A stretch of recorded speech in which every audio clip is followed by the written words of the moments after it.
Welcome back to the latest episode of Dad's Watching Sports. It's episode 24, Sunday, July 19th, 2020. Quick shout out to Mrs. Draper. That's the original, the OG, Sherry, my mom. Happy birthday, Mom, on July 19th. I'll get into a little bit of that later on, but I had to give her a quick shout out. Michael Draper, Matt Kirk, Kyle Castle's back from his vacation in Fiji, and we'll get into that as well as Kyle looks a little extra tan. A little bit more tan than he did. Guys, welcome back. This is Dad's Watching Sports. Thanks so much for checking us out. If you check us out here, wherever you listen to podcasts, we appreciate you downloading us. Make sure you like and subscribe. Give us a review. We would love to get a rating and review. We know you want to give us a 5-star, so go ahead and plug us and do that. Guys, you can also check us out on RTF Sports Network. They are changing up some of their time. So right now we're still on Mondays at 5, but make sure you check their website before you check it out, just to see if anything has changed. I know over the next couple of weeks they're going to be making some changes over there, but we definitely want you guys to check them out, rtfsportsnetwork.com. Also, make sure you interact with the show through Instagram, Facebook, Twitter, all of our usual suspects. You can interact with our show that way. Michael, Kyle, Matt, who is about half of Matt's head, is actually in the camera right now. There he is. Hey there. But it's the good half. It's the half that you can't see his face, so it works out well. Right? That's right.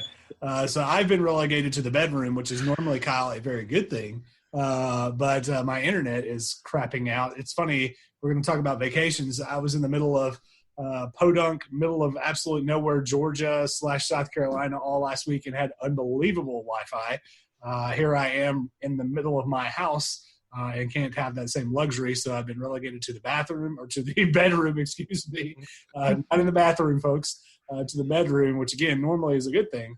But unfortunately, I'm in here by myself, so not so much good. Now I'm in here with you two, which is feels a little weird, I'm not going to lie. So, guys, we're back, the three of us. Kyle back from Fiji, Matt back from the bathroom, and Michael back from who knows where we were in the middle of Georgia. I'm still not entirely sure. So, Kyle, I can't wait to hear about sipping pina coladas, Mai Tais, all the fun things, the beautiful beaches of Fiji. How was your vacation, man? Tell us all about it. Yeah, Fiji or Panama City Beach, either one, right? It's the same thing. Same thing, same difference. Yeah. So, I mean, you know this. Well, my 3-year-old, Jack, he has severe tree nut allergies, so definitely can't have coconuts or tree nuts, definitely can't have pina coladas. You also know I have a medical condition which keeps me from drinking a whole lot, and so I drink a lot of water while we were down there. No pina coladas, no Mai Tais. I had one beer with dinner the last night we were there. But, my favorite part, obviously, is those of you watching on YouTube can see I'm a very large man. So my favorite part about going to the beach is the nude beach. Food. Oh. It's the food. No, not the nude beach. The food. I love the food. And we ate really well down there. Couple places I want to shout out because, like I said, I got this 3-year-old that's got a severe tree nut allergy. And most seafood's pretty safe there. But on the way down, we stopped in Birmingham, Alabama. My wife and I went to Samford University, and we like to go there. And anytime we drive through, at least go see the campus or whatever. They would not let us on campus due to COVID. During COVID, did not discourage us. Most of the restaurants also would not allow us to come in and eat. Did not discourage us. My wife has a friend down there who talked to her about a spot called Saul's, SAW', Saul's Barbecue. Okay. So shout out to Saul's. When we called and told them about, and there's multiple of them. This one was the Juke Joint over in Mountain Brook. When we called and told them about Jack's allergies, they were beyond. They went above and beyond what they needed to do just to reassure us and let us know that everything was safe. They were going to make sure of it. So definitely shout out to Saul's. Shout out when we got down to Florida to Sharky's and Captain Anderson's. Sharky's, the manager came and talked to my wife and took her back close to the kitchen so she kind of see the way the kitchen was kind of laid out or whatever, and told her about these are the things that we need to stay away from as a family, so that they could guarantee there would be no tree nuts there. Captain Anderson's was very similar. Our waiter went back and literally checked the oil that they were going to fry the food in for Jack, just to make sure there was no chance for any type of tree nut issue.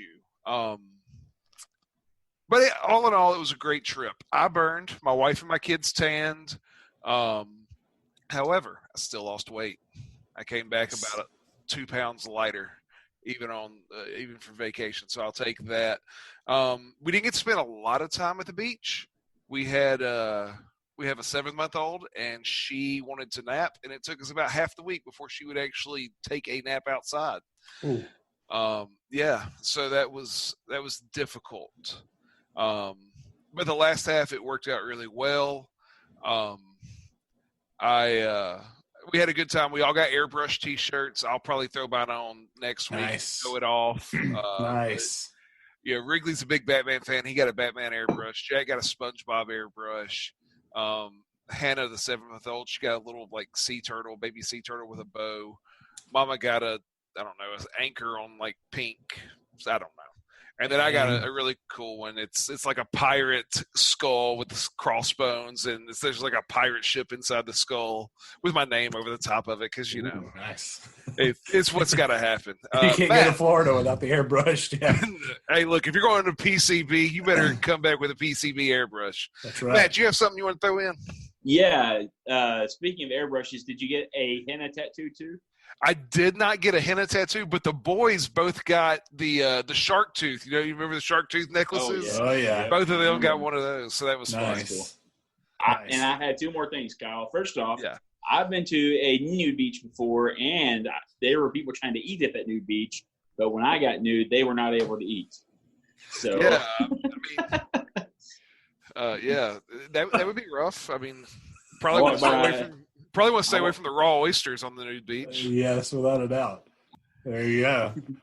But and the other thing is too is I hope you were at least able to enjoy a couple of bottles of some Fiji water while you were in PCB. You know what? I almost thought about stopping and getting some Fiji water just to kind of bring it back and show it on the camera, and I completely forgot today to go get it. But Kyle, you don't have us fooled, man. I saw you guys swimming with dolphins. I saw the golden. Hey, look, right across the. So we had this little condo, and right across the street from the condo was a spot called Gulf World. Shout out to Gulf World. Mama and Wrigley, they went and swam with dolphins, and then me, while Jack and Hannah took naps, and then me and Jack and Hannah came across the street, and we did a meet and greet dolphin encounter. So, kind of got to do some tricks with the dolphins or whatever. It was a good time. Yeah. Jack wanted nothing to do with the dolphin on his turn, but when it was Mama's turn to do the meet and greet, he kind of commandeered it. So it worked out well. Nice.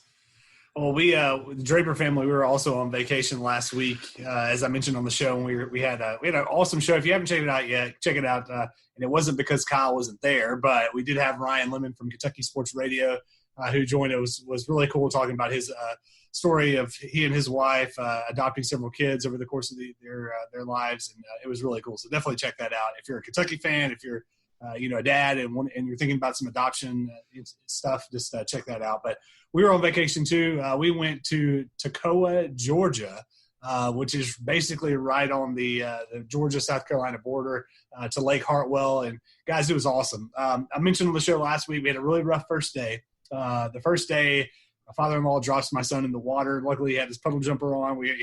Then I try to catch him, and then we both end up in, and I'm holding him up above water, treading water. During all that, my wife kind of freaks out a little bit. She loses her watch. I took a chunk out of my finger on the dock. We had a really rough first day, but in true Draper fashion, we bounced back quickly, came back the rest of the week and had a great time. We basically got up every day. We'd eat a good breakfast. We'd go out on the boat. We'd come back, eat some good lunch. Most people would end up taking a nap. Our daughter wasn't a huge fan of the tube. So we went tubing quite a bit, and she wasn't a huge fan, so we would go during nap time. My wife and I and the sister-in-law would take the boat out, and we'd go tubing. So it was awesome. We ate a lot, drank a lot, played games at night. It was a really cool vacation for sure. We did go to an establishment called Tilly's. What was it called? Tilly's tail something or another, some sort of bar and grill. And it was not very good, to be honest with you. But it was really the only place that was open on the water. So we checked it out, and it wasn't that great, but we had a good time. But one thing that I thought was pretty funny was, so it was the last day, and the area we were, it's Lake Hartwell's huge. So it's like this huge lake, and then it's got this little offshoots on it. And we were at almost the very northern part. Didn't have a whole lot of boat traffic really throughout the week. So tubing was not exactly it was fun, but we weren't getting a whole lot of action where we were getting a lot of waves and stuff. And so we go out on the last day, and my wife had been on the tube for probably 15, 20 minutes, and she and I switched out, and I'm riding around, and we kind of come around this turn. And as I turn to my left, and I'm riding the tube, as I look to my left, there's at least 15 to 20 jet skis coming right towards us. It was almost like if you've seen Star Wars, and I don't know which movie it is, but you've got all the fighters that are all flying in together, and you see them from a far distance, and they keep getting closer and closer and closer and closer. And all I'm thinking in the back of my head is the Imperial March soundtrack, the dun dun dun dun dun dun dun dun dun. And here they come towards me, and I'm like, oh my gosh, are we about to hit that? And so, and I would not expect anything different. But of course, my wife goes full on, and she's like right behind them and hits all the waves. And so I'm just starting to bounce around like crazy, which made it a lot of fun. But it was, I told him as soon as we got back, I told him, I was like, that was a scene out of Star Wars. I mean, they were just all coming right at us. It was pretty cool, but good vacation overall in that. But guys, we're going to have to go to a break here in just a few minutes. When we come back, we're actually going to get into a little bit of sports talk. We'll do that as we come back from our break. But before we do that, we wanted to talk one more quick thing before we go to the break, and that is kind of what I'm terming Maskgate. It's really, we've been in a couple of different states now. Matt's there in Texas. We both live in Tennessee, but now we've been in Georgia and Florida, and it seems like across the country, people just cannot figure out what the right thing is to do. Should you require a mask? What's kind of the whole thing going on with that? Kyle, just out of curiosity, did you see a whole lot of people in the state of Florida masking up, or was it pretty loosey-goosey? Panama City, not a ton of people in masks.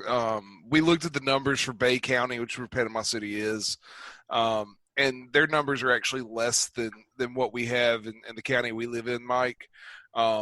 So obviously the people that worked in the restaurants had masks on. Most of the people in the working in the stores had masks on. But most people that were just there on vacation did not. We did not wear masks a whole lot. However, Birmingham had a huge I don't know, outbreak or whatever, a big jump not long before we got down there, and so everybody was closed up and masks were on everywhere. So I mean, you can just kind of see the different the different ends of where we are as a country. In just two places I went. Yeah. Georgia was pretty similar. I mean, we didn't get out much at all. We went, like I said, we went to the one bar and grill. That was just on my wife's birthday, just to do something a little bit different. The employees there, the staff there were all wearing masks.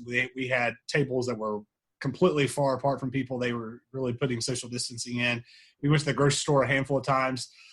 Not a lot of people wearing masks there. So, I don't know. I'm kind of with you. It was kind of hit or miss. Matt, we've only got about a minute here, but in Texas, what are things looking like there in terms of people really requiring masks? Because it's really kind of a hot topic, especially here in the South. You have to wear them everywhere. In fact, I wear mine if I'm just like at the gas station. I'll wear mine at the gas station if I'm gas.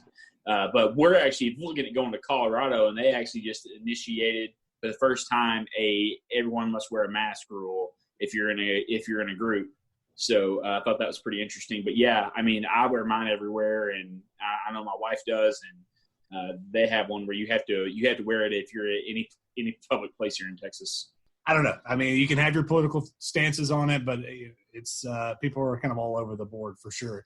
Guys, we got to go to a quick break. I want to get right back to that when we come back from a break because I've got a kind of a weird story about that. But we'll be right back here on Dad's Watching Sports right after this break. Y'all stick with us. Thanks for checking out this week's episode of Dad's Watching Sports. We hope you subscribe to our show in Apple Podcast app as well or wherever you listen to podcasts. But are you following us on social media? Now, whether your thing is Facebook, Twitter, the Gram, YouTube, or yes, even TikTok, you can find some great dad content on all of our pages. Now, enough of this nonsense. We just need to pay Kirk's PlayStation internet bill. Now, back to the show with Matt, Kyle, Michael, and all the fun of Dads Watching Sports. We're back here on Dads Watching Sports. Michael Draper, Kyle Castles, and Matt Kirk. Thanks so much for joining us this week. Again, it is episode 24. We are almost a quarter way to a century of episodes. Kind of hard to believe, guys. We were just talking about mask, and in really different parts of the countries, even really different parts of states. People have different feelings on. I'm not going to go into who the person was, but I mentioned to you guys earlier. Today's my mom's birthday, and we had originally planned on getting together and doing something really nice and having her over here at the house with several family members. And come to find out that yesterday she was at we'll just call it a political event for a political figure. And there were about 1,000 people at this event, and there was not a whole lot of social distancing, and there was no mask wearing. And so we talked to her earlier and said, hey, why don't we just maybe come out towards your house this afternoon, and we'll do something outside, and we'll just all kind of stay apart, but we'll still bring your birthday gift. We'll still do some cookies and ice cream, but I'll just kind of keep our distance. But I thought, man, there's a politician that's running for political office, and they're having 1,000 people, even if it is an outside setting, and there were no masks, and people were packed in like sardines. And Kyle, it made me just think, again, it's, you probably know what political party it is affiliated with, knowing that there weren't not any masks there, but it's just mind is blown that's going on right now. Yeah, the mask thing is hard for me. I do think that, science says that masks help. Everything I've read says masks help slow the spread. Here's the only thing, my only issue with that. If we're slowing the spread, I'm not seeing outside of Florida and Houston, I think the only two places I've seen, we're not seeing a complete run on the hospitals. Mm-hmm. And that's the only reason I can see to slow the spread. If what we're seeing is a lot of positive tests and people are sick for a week, but they're not having to go to the hospital, and I'm not saying there aren't people dying. I'm not saying there aren't, people having to go to the hospital. I get it. But people get sick and they die. That's part of life. And that's cold. And that's mean. And I don't care. All right? People get sick and they die. And I don't know. There's just something about the mask. I get that we need to protect people. But the people we need to protect I'm not trying to say anything mean about your mom, but your mom probably doesn't need to be doing stuff like that. Oh, no, I agree. Right? I completely agree. Yeah. But if you told me that you at 36 years old almost. Hey, 35 now. Yeah, 36 in a couple months. How about that, brother? Yeah, there you go. I said almost. There we go. But, at mid-30s, if you want to go be around 1,000 people with no mask, I wouldn't worry as much. And I'm not – the thing is, and we'll move on from this because I know people can hear this conversation anywhere they turn on talk radio or whatever podcast. But and I'm not worried for me. I'm not worried for my family. But the people that we potentially interact with, that's my big worry. But anyways, we'll move on.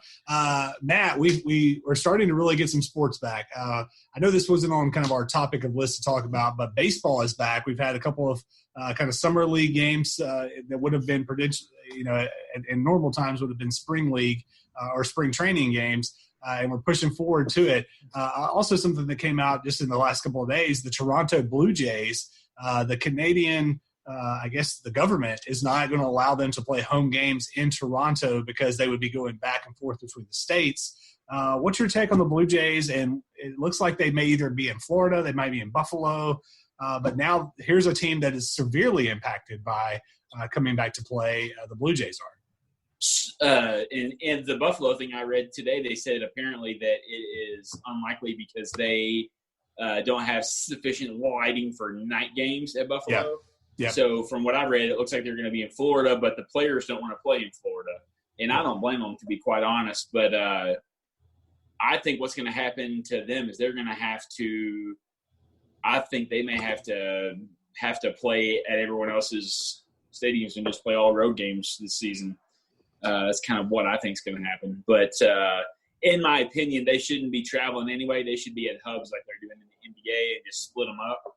Have 4 different hubs or even 2 different hubs, and send the AL to one, and NL to the other, and quarantine them. I think that's the best way to do it. I think the NBA has hit the nail on the head, but the baseball people know more than I do. Yeah. Well, we'll find out over the next couple of weeks. I mean, we'll probably find out within the week of what the Blue Jays are going to end up doing. I mean, baseball starts here in just the next little bit, so they're going to have to come up with a plan really quickly to actually have a season and, like you said, not play all away games. Sticking in kind of the sports and COVID world, as that is our world right now. ESPN published an article this past week, guys, where it talked about Division I coaches in college sports, specifically football and basketball. And it, to be honest, it kind of called out, I guess you could say it praised and kind of called out some specific coaches who have and have not taken pay cuts during the COVID pandemic. And, we all know this has severely impacted a lot of different industries, and it's impacted education and higher education, higher learning institutions, specifically athletic departments. You think of most athletic departments solely rely on money from football, and then basketball, specifically the NCAA tournament. And if they don't have that revenue coming in, which they didn't this past March, they're going to be severely impacted. So, Matt, I'll start with you first. What are your thoughts on this article? Did you have a chance to read it? What were your thoughts on it? Do you think some of these coaches should take a pay cut? Would you do it if you were in their case? Just kind of what were your overall thoughts on them really kind of calling out some of these coaches from Division I? I mean, it specifically mentioned like Dabo, John Calipari, to name a few. I think that they should really I think it's just if the school wants them to take a pay cut, then they should ask them. I don't think that's anything wrong with the coach. Now, if the coach comes out and says, I'm not going to take a pay cut, then, yeah, they look like they're a bit selfish. And that could also hinder their relationship with their assistants. If it came down to a person that's having to provide for a family too, to possibly lose out on their money, which, if their college hasn't asked them to do it, then I don't think they should be having to do it. I know that Sam Pittman was very open, and he said he would take a pay cut in a second if he was asked to. And he would have no problem. So I think that a lot of coaches would be on the same boat. Yeah, I agree with you. And I think, when I read the article at first, I was like, oh, well, that's interesting. But then I really started to think about it. And I'm not really a fan of – it doesn't say who put this out. It just says ESPN staff, and maybe they did that for a reason. But I don't know that this is something where they really should be spending their time highlighting because, one, I think you're absolutely right. The universities are going to have the best idea of whether they need to have coaches to do that or not. Like, I'm going to give you a couple of examples, and shocker, it's going to be about the University of Kentucky because that's a program that I follow and know a little bit more about. The University of Kentucky's, despite the fact that they did not have an NCAA tournament, are still in a very good place financially. I actually listened to a podcast a couple of days ago where John Calipari spoke about that exact thing because Mitch Barnhart, their AD, has done such a good job from a fiscal standpoint that he hasn't had to let go of any coaches or had to ask Cindy to take a pay cut. But I also think, this article really painted these coaches who hadn't to be selfish, to be heartless. It doesn't take into account that maybe the school doesn't pay their entire salary. For an example, again, I'll go back to the University of Kentucky. A majority of John Calipari's salary isn't paid by the university. It's paid by JMI, who is their broadcast partner, who is a big sponsor of their athletics department. And so I think it's a little misleading to go out and say, well, these guys aren't taking, John Calipari makes $8 million a year. He's not taking a pay cut. And they also don't consider the fact, well, maybe these coaches are giving a lot of their money and their resources to causes to combat COVID. So, yeah, they're not taking a pay cut, but they're in turn taking the money, the resources that they have and turning that into a positive somewhere else. So I thought it was a little misguided. I thought it was an article that really just tried to paint people in a bad light when there's really no need to do that. Kyle, I'm interested to hear what your take is. Look, I think that these coaches should understand optics. I mean, what does this look like? But at the end of the day, like, how many of us have taken a pay cut? We may not have the cushion that they have, But would it help your employer, Matt, if you took a pay cut, or Mike, would it help your employer if you took a pay cut? Why are we greedy? Maybe it's not greed, right? It goes back to something I said in previous episodes. I don't remember how many far back, but I begrudge nobody for making money. Yeah. Matt's right. And I don't say that a lot, but Matt is absolutely right. If the school needs them to take a pay cut, they'll take a pay cut. But you look at the chart there at the top of that story, Texas A&M, Jimbo Fisher, the school pays nothing for his $7-ish million a year, right? That's all that money comes from somewhere other than the school, all right? And so, like you said, like some guys they're not going to need to because the money is not from the school, and taking a pay cut doesn't help the school at all. Right. And at the end of the day, it's really none of my business. It's none of y'all's business. It's none of ESPN's business, the amount of money these guys make. Now, I get that some are paid through, they're state employees, and so it becomes a tax thing. But I don't know. I got a problem when it's not paid by the school. If the school's a state school, then yeah, I understand it being out there. But like John Calipari, if it's all paid from another company, from JMI, like you said, John Calipari's salary is not anyone else's business. Right. Yeah, and I mean they're a public figure, so I kind of get the knowledge of at least what people are making. But yeah, I thought this article was in pretty poor taste. And again, it's they're calling out these coaches who knows what these coaches are doing behind the scenes to further whatever related to COVID or something else. Maybe they know somebody that got laid off or something and they're helping them out. I just think that they were looking for clickbait, and I guess they got it because here we are talking about it, and I clicked on the story. It's clickbait, but it's also a product of not having any sports, and these writers are they're down to their last idea, and that's their very last idea. Well, and social justice being the hot topic that it is, and I'm just going to say it, and y'all can get mad at me, but if you look at the list of names that they put out, I cannot think of one minority person.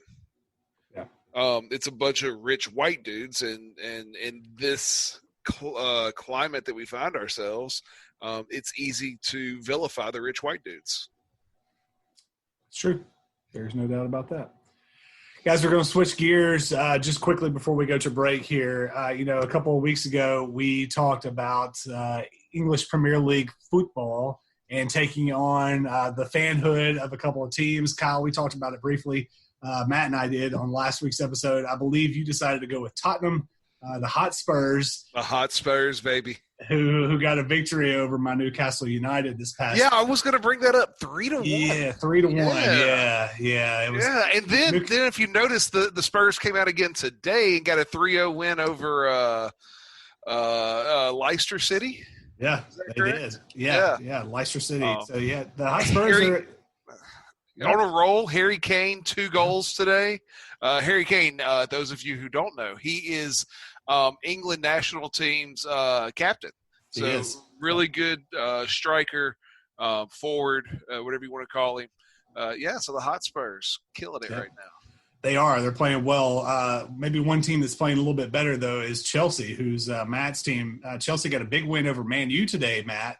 3-1, baby. 3-1, yes, sir. That's right. So both of y'all's teams are moving in the right direction. Mine, not so much. Newcastle's they started out really good right as soon as we got back from COVID. They had a couple of big wins, but they have started sliding here lately. They're still firmly in above the relegation line, but they're trending downward. We need to get some people healthy and get back on it. But when we come back from a break, one thing I wanted to talk to, and we'll touch on this when we come back, is the English Premier League has what's called relegation and promotion. And so the bottom 3 teams each season get relegated to essentially the minor leagues. And then top 3 teams in the minor leagues come up to the English Premier League. And they do this every single season. And so we want to talk about what would that look like potentially in other sports that could handle that. What would that look like? So we'll talk about that when we come back from the break and a little bit more that we'll get into. We got some golf coming up. We had the Memorial Tournament this weekend. Great tournament. I checked out a little bit of that while I was on vacation as well, but we'll get into that as well as the top 10 hype songs. So we'll do that when we come back on Dad's Watching Sports. We'll be right back. Thanks for checking out this week's episode of Dad's Watching Sports. We hope you subscribe to our show in Apple Podcast app as well, or wherever you listen to podcasts. But are you following us on social media?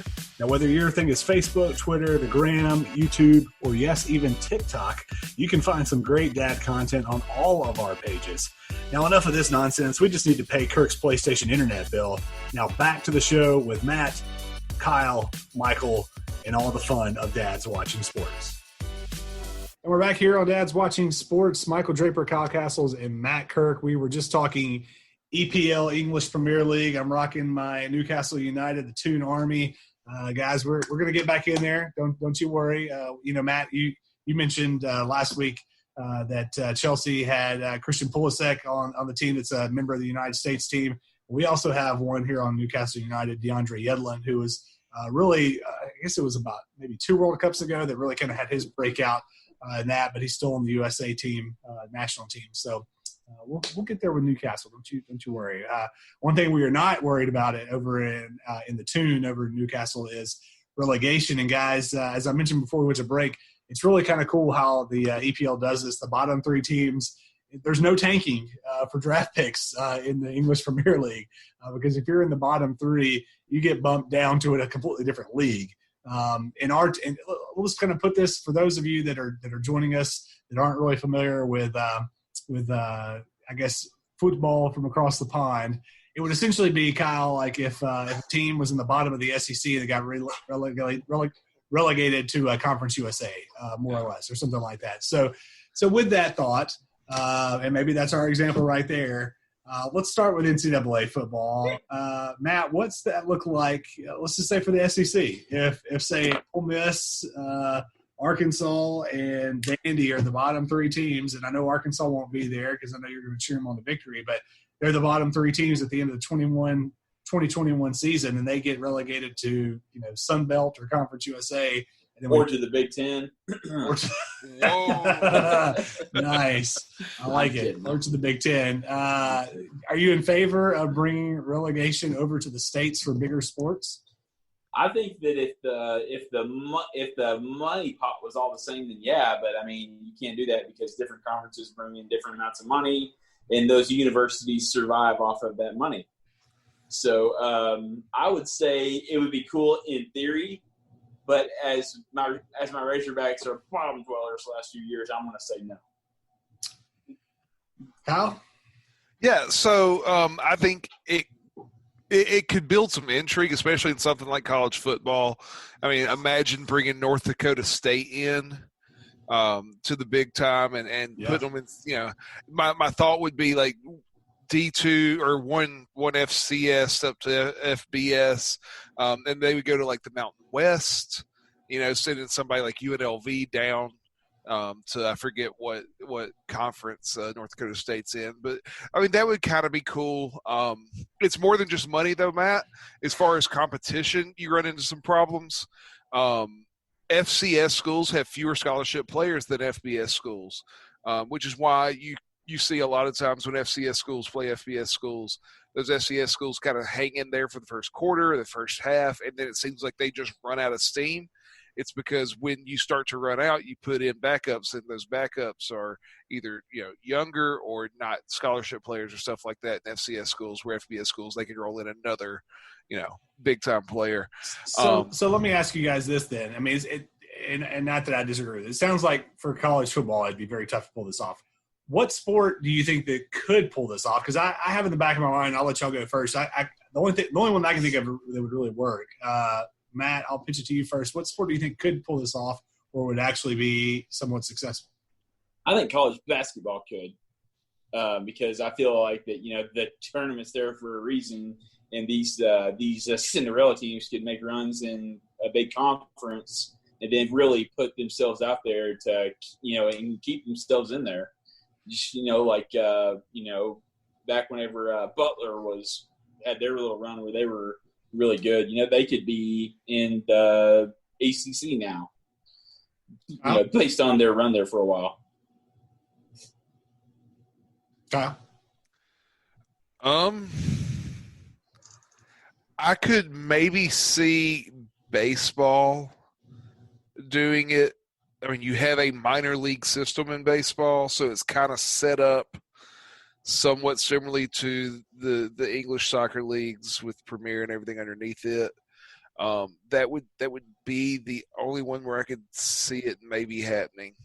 See, I think it would be the NBA because I think with baseball, yes, you have minor leagues, but they're affiliates of major league programs. So you would essentially be replacing them with potentially another team from that organization. Where the NBA, you got the G League, which they have no affiliation with teams. You can sign anyone from any G League team. So I think the NBA could do it, and it would prevent tanking for draft picks. If you take, the Atlanta Hawks and the I don't even know who the bottom three are, the New York Knicks and the Washington Wizards, we'll say, and they get relegated down, and you bring in the Fort Wayne whoever's and the Iowa States, whatever, into the league, and it would also give the guys in the G League the opportunity to get some shine and some run in the NBA. So I think NBA, if you're listening, and I know you are, Adam Silver, I know you listen to us every single week.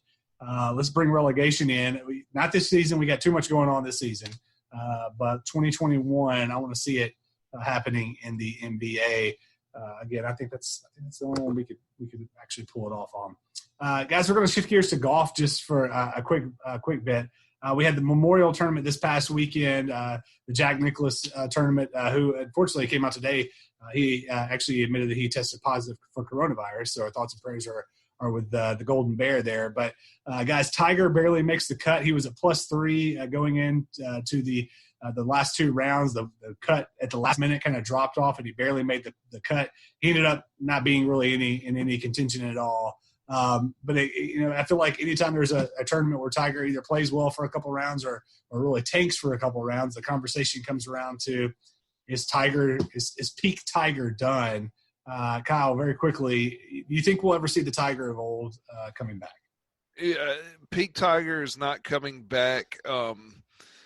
If you're a Tiger fan, just enjoy when he's up at the top of the leaderboard. And just know that this is not going to be the reawakening of Tiger. Matt? Well, I would probably say he's done. When he stopped, when he got busted for having his affair, having his, little, pre-match ritual he had there, he got caught on that, and that was over with for him. That was the end of it. It messed up his head, and he's not in it mentally. But I will say it's not more so if he is at the top of the leaderboards if he makes the cut. I think he's fixing to be well on his way out. Today he was tied for 40th at 6 over, and today he shot 4 over. So he's getting worse as the rounds go. He's not getting better.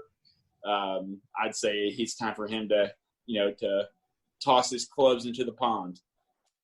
Oh, I wouldn't go that far. I mean, peak Tiger, I think, is done. I mean, as I mentioned, I watched a little bit of the Memorial when I was on vacation, just kind of during nap times and stuff. And he actually said on, I believe it was Friday, when he really kind of got himself out of contention, he said, his back is still acting up. And he said there's days that he gets up and he feels great, and then he gets out on the course and his back just isn't having it that day. And so I think peak Tiger is definitely done. I think he still is going to have some moments, though, where he shows flashes of what he's done. Like one thing I watched on vacation, I think it was the Golf Channel will play the 2006 Open Championship at St. Andrews, where he shot an 18 under, beat Chris DeMarco, who was continuing there with him. And I mean, the guy was just unbelievable. And I think he's still got a little bit of that left in him. I think he'll still win a couple of majors before it's all said and done. But is he going to be the dominant force he was for 15 years? I don't know. One other topic I wanted to throw in, or maybe two, about golf. Specifically about the Memorial Tournament with this one. So Justin Thomas, the golfer, his caddy tested positive for COVID right before one of his rounds. So he had to emergency sub his father in for his caddy over the weekend. So it brought me to this question, guys. If you are a golfer, or if you're just out playing golf one day, or for whatever reason you just need a caddy, and you had your caddy who was your trusty sidekick, and for whatever reason that person, whether it was COVID or a baby or just had to go take care of whatever down the road, you needed an emergency caddy, and you could choose anyone you wanted. Kyle, any thoughts on who you might choose as your emergency caddy? I feel like this is an easy question. It's Bill Murray, right? That's a really good answer. It's a really good answer. Yeah. Although I don't think you'd be able to really play that well because in the background he's just going to be going, "A Cinderella story." Well, it works out well for me because I don't play well anyways. Well, that's true. You can blame it on that. Matt, any thoughts on who you choose as an emergency caddy? Well, I would go with Chubbs Peterson, but God rest his soul. I'd probably say I'd have to go with Roy McIlroy. Roy McIlroy. See, I'm gonna have to go with John Daly. It was a toss up between Tin Cup and or Cheech maybe or John Daly. But I think if you got John Daly, you're gonna have a little wild time. You're probably gonna have some wild stories throughout the course. But then he's also going to be able to give you a little bit of golf savvy, a little golf knowledge, where he's going to say, "Oh no, man, you hit the one." You're like off the rough. He's like, "Oh yeah, break out the one, man, you got it." So I would go with John Daly. Guys, we're going to move forward away from golf and talk about a topic that I was interested to bring up. So, because we have so much sports going on right now, I was kind of perusing ESPN over the week and trying to think of what's something else we could talk about, and I came across. ESPN released what they considered the top 10 hype songs for like stadiums, arenas, whatever during games. I'll give you a couple of what they came up with, and then I wanted us to come up with our top 5 hype songs. So just to name a few for that ESPN came up with. Let's see. So at number 9, they had Enter Sandman by Metallica, which is a pretty good one. What are some other ones through here? Number 7, Seven Nation Army by the White Stripes. Number 6, I believe was Lose Yourself by Eminem. So just to name a few, that kind of gives you a general idea. Their number 1 song that they had was Don't Stop Believing by Journey. But Starkville, Mississippi would agree. Yeah, I'm sure that they would. But again, I post you, and we'll go 5, 4, 3, 2, 1. And we'll go kind of around the bat. So we'll start with Matt, and then I'll come to myself and Kyle. Matt, what's your number 5 sporting event hype song? Well, so I don't know how many people have actually heard this song, but there's a song by Lil Jon. It's called "Throw It Up." That gets me turned. One time I turned so hard I broke the knob on that one. Lil Jon, it's called what now? Turn it up. Throw It Up. Throw It Up. Okay, I thought you were going to throw it up, mother lover, throw it up. I thought you were going to go with that. Turn down for what? But turn down for what? There you go. Yeah, that'll be his number 4 song. That's right. So my number 5 sporting event hype song, and again, I think it really is determined on what you mean about hype, whether it's like it gets everybody like ready to fight somebody, or if it just gets the crowd energized and engaged. So my 5 is going on energized, engaged, and I've got "Sweet Caroline" by Neil Diamond. It never fails. That song comes on in any sporting arena or stadium, and everybody's in, and they're doing the bup bup. So I've got "Sweet Caroline," Neil Diamond, in my number 5. Kyle. Yeah, so I kind of went down the same path as you with my number 5.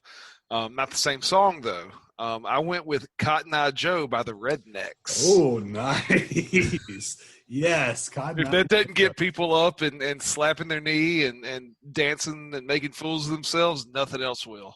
That's right, without a doubt. Cotton Eye Joe for number 5. All right, Matt. I tell you what, we'll go reverse order. All right, Kyle, you're number 4. Number 4, that's one that is more, getting everybody ready to fight.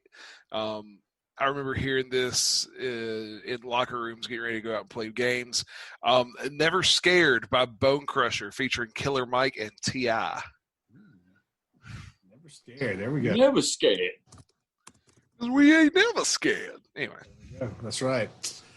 All right. So my number 4 is it's not as old school as Neil Diamond. And Vance, if you're listening, you playing some Neil Diamond? But my number 4 is "Welcome to the Jungle" by Guns N' Roses. I mean, that's just it doesn't get a whole lot better than that one right there. I feel like that gets people pretty pumped up. So that's what's your number 4? Number 4, I'm going to go by "Jump on It." I don't know who that song is by, but That dun dun dun dun. Tonto, jump on it, jump on it. Bum, bum, bum. I always like to dance to that one. That's funny. Okay. Not a bad one. Not a bad one at all. Well, Matt, while we're with you, we'll stick with you. What is your number 3? We ready all night, or whatever the words are from there. I think it's For Y'all. Yeah. And man, that's funny. That's literally my number 3 as well. It's by Archie Eversole featuring Bubba Sparks. Yeah, so I got We Ready. That's a good one right there. Man, that takes you back to high school. Kyle, number 3. So that was both your number 3s. Was We Ready? Ready. Interesting. For me, that guitar riff to open up Seven Nation Army. Yeah. Man, that's good stuff. I know you already mentioned it on the ESPN, but I love just that song in general. It's one of them that you can listen to working out. It gets everybody hyped. So Seven Nation Army, White Stripes. There we go. That's a good one for sure. While we're with you, Kyle, what's your number 2? Number 2, I am a Predators fan. And for those of you that have been to Preds games where they win, which the last few years they've won a lot, after every win, they play All I Do Is Win by DJ Khaled. And so I enjoy myself some All I Do Is Win because that usually means the Preds have won. All you do is win, win, win no matter what. Let's go up, and they stay there. That's right. So for my number 2, it really reminds me of 2 different things, and I think they're both really iconic. Enter Sandman, it was on the list that ESPN had. For me, if I hear that song, I'm thinking Virginia Tech football or Mariano Rivera is coming in to close it down in the 8th or 9th inning. Those two entities are really synonymous with the song. If you've never watched a Virginia Tech football game when they're playing at home and they run out and those 90,000 fans are all jumping up and down to Enter Sandman. That is on my bucket list of places to go watch a game, and I don't care anything about Virginia Tech other than to experience that. But I think that is so cool. And then again, I mean, when the best closer of all time comes in the 9th inning and you stand no chance and he comes in to Enter Sandman, there is nothing more ballsy and just awesome than that. So I got Enter Sandman at my number 2. Matt, sorry. Man, I tell you, talking about baseball, I just get, and this isn't one of mine, but I think about Rick Wild Thing Vaughn coming into Wild Thing. Oh yeah. Yeah, that would make the hair on your neck stand up for sure. No doubt about it.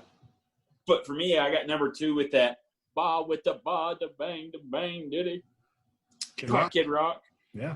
That one, and then I'm going for my number 1 too, right? Yep. All right, I'm going to go We Will Rock You by Queen. Nice. And I remember the scene from The Mighty Ducks whenever that song comes on and the whole place singing it on their feet at the Junior Olympics. But they are actually singing We Will Quack You. We Will Quack You. Yes. But they're going bonkers, and that's how I picture it being. And I think the great thing about that song is every time you hear it, it's immediately followed by We Are the Champions. I mean, you can't listen to one without the other. Yes. That is without a doubt what makes that song great for sure. So my number 1, again, it's kind of one of those, you got to be in the right place at the right time for this song to be. Kind of like I did with Virginia Tech and Mariano Rivera. If you've ever been to a night football game in Death Valley in Baton Rouge, Louisiana, and they play Callin' Baton Rouge, there is nothing on the face of this earth that will get you hyped and get you ready for a football game like that. So that is my number 1, Callin' Baton Rouge by Garth Brooks.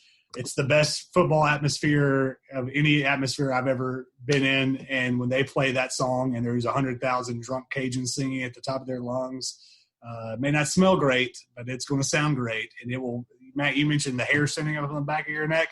We're all pretty hairy guys, and the hair all over my body was just all over the place because it's awesome. And that's my number 1. That'd make the hair on my toes stand up. Yeah, it did mine. Actually, I was like, oh, I forgot I had it down there. So I guess it's time for my number 1, and I have one here. I mean, I can share it, but I don't think I want to go with it. Okay. Share it anyways. As an I'll share mention. it anyways. So the honorable mention for me is We Ready, Archie Eversole, Bubba Sparks. I can remember going out for pregame warm-ups in high school, and that song played. Like, that was his first song during pregame that played. And so that it had a lot of sentimental for me. But there is one song that I have seen 20,000, 25,000, 30,000 people. And I know we're not talking about 90,000 in a football stadium, but in a smaller, more intimate setting, just absolutely lose their mind. And when you hear that glass shatter to start it out, da-da-da-da-da-da, the Stone Cold Steve Austin entrance music. I love it. Oh, I think that one. Like, I love it. You go back and you watch some of that wrestling from the late 90s, and when that music the pop hits, he got, it's insane. People makes the hair on my back stand up. Like, I'm getting goosebumps even thinking about it. People are literally dying in the stands because they have heart attacks. But I mean, yeah, there is nothing greater than the pop from Stone Cold, like late 90s. Yes, Something's going on in the ring, and there needs to be a guy coming in to raise some hell. Yeah, there is. And drink some beers. That's right. Yep. Or milk. What was he? Didn't he spray somebody down with milk with a milk? No, he was in a beer truck. Okay. Yeah. There we go. And Vince McMahon starts doing like the swim in the ring. That's awesome. Yep. That's classic attitude era right there. That's awesome. So Stone Cold Steve Austin. I went with Matt Rouge, and Matt, you and We Will Rock You. Those are all good songs for sure. So, guys, we've got just about a minute left, and I wanted us to, a couple of weeks ago we teased our NASCAR. We're going to kind of do something similar like we're doing with EPL. We're going to kind of choose a NASCAR driver that we're going to choose to follow. We literally have less than a minute left here, but I want to get this in. Matt, just very quickly, who's the driver that you're choosing to follow, and how committed are you? In the Blue Deuce, Brad Keselowski. Brad Keselowski. All right, Matt or Kyle, who you got? My grandfather was a big Bill Elliott fan. Awesome Bill from Dawsonville. He's got a son out there named Chase Elliott, and I'll follow him. There you go. Well, to my knowledge, there's only been one professional athlete that's come back from 1 week of COVID-19, and that is Jimmy Johnson. And I know that man is retiring at the end of this year, but I'm going with Double J, the seven-time champion, to finish up his career. And then we'll come back and we'll pick a new one again next year. But I mean, if the guy comes back after 1 week, man, he's a little bit better than everybody else. So I'm going with Double J. But guys, we got to get out of here. We will be back next week on Dad's Watching Sports. Y'all take care.